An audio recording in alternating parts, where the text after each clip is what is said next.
Sa bisa ng warrant of arrest dahil sa kasong attempted homicide, nahuli ang isang wanted person sa operasyon ng Sulat Municipal Police Station.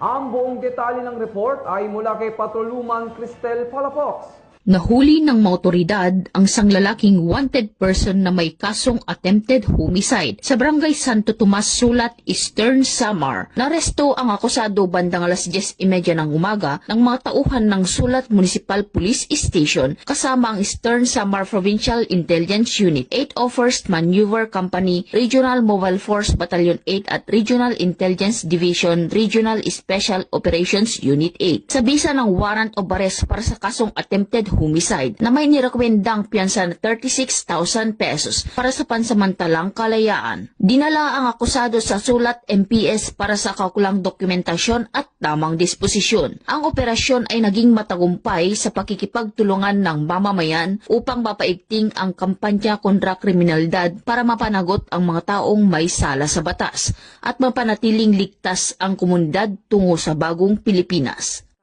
Mula dito sa Eastern Visayas, ako ang inyong PNN correspondent, Patrolwoman Palafox, alagad ng batas, tagataguyod ng Balitang Pulis.